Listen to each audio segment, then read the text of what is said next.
Ladies and gentlemen, welcoming everyone to Crickline. Today we're going to talk about England versus West Indies. I mean, West Indies versus England. In fact, as West Indies, they are the host side, and today is the day. It's a series last game. I mean, final ODI, and after that, England will fly for their country, and Bangladesh will face West Indies. And mikdad, series in ODI, West Indies win comprehensively, won comprehensively. Then in T20Is, everyone expecting that West Indies will dominate, but this time England dominating, and they have won 3-1 ahead, and it's a final T20. What is your expectation? Exactly. This the final and 50 20 eyes. I mean, this one is just only a matter of consolation. It's a dead rubber, we can say, because already we got the series decider, and the series already decided and won by England this time around, because the mighty West Indies lost the rhythm, and as a result, the moment, it's a momentary, they will remember for such a long time for England winning the T20 series in West Indies soil, really. And tonight is the fifth and final one, and will happen a few hours later at the Darren Sammy National Cricket Ground, really, where 20,000 capacity is still now, and earlier it was 15,000 really. And in fact, we can say that whole domination, we saw the first T20 eyes. In fact, England was the winning side, really, where every time we saw that winning the toss and decided to field first by English skipper, and result, West Indies batters, and especially the top order, could not click in the nick of time, in particularly the such firepower.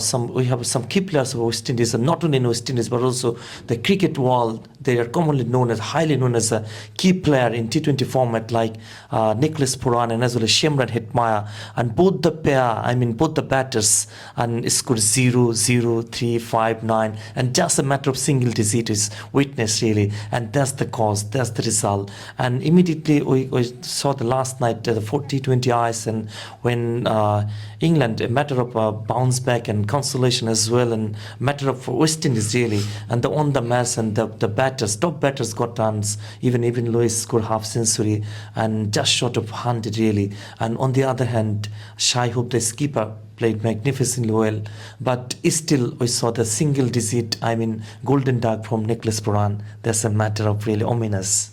Thank you for your brilliant explanation, mikdad. As the series has decided already, so I'm going to talk about West Indies cricket. Nature of West Indies cricket. Back in 1980s and 1970s and 1990s, in last century especially, they were a fast bowling oriented cricket team, and in the last 20 years we have seen that they are becoming relying on spinners. And whenever CPL going on, and in last couple of years we have seen that the spinners get much more favor from their wickets, and what should not actually, as they have produced in the past someone like Joel Garner, Ian Bishop, Courtney Walsh, Curtly Ambrose, and so many others, so many names who dominate world cricket with their fast bowlings. But why West Indies has come out from that trend, and they are relying on spinners? At the same time, you know that in recent times you will hardly remember those type of quality fast bowlers who can dominate in world cricket. Why this type of things happening? Absolutely, it's a beautiful point, really.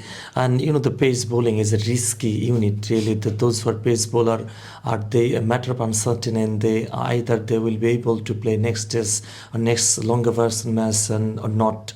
In fact, that one key bowler is a spinner, normally known as Sunil Narayan, legendary spinner, unfortunately is not playing for West Indies, but playing in IPL and season after season, and contributing and representing West Indies nation and whole cricket world as well, as a fantastic bowler with an high with an economy, and as well as a wicket taking capability and ability as well.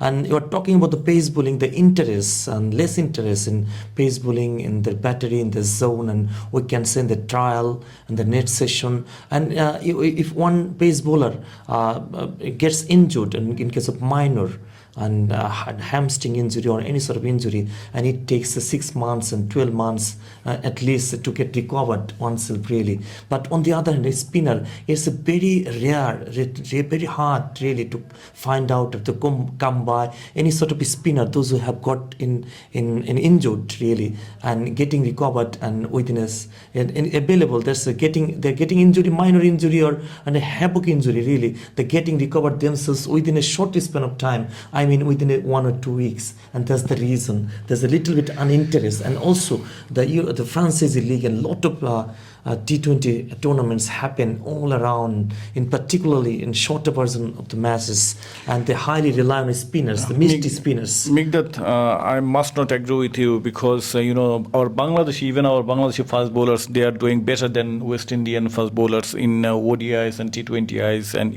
also in Test cricket. So I'm not agree with you, but I think West Indies should come out from their trend and go back to the trend, because this trend give them a lot of success, because they won a couple of World Cups, back-to-back World Cups in 1975 and 1979. So I hope that West Indies will focus and they will develop their fast bowlers and find out those quality fast bowlers to dominate in world cricket. So I want to make a point, just 30 seconds really. And that the trend has been changed, drastically, dramatically.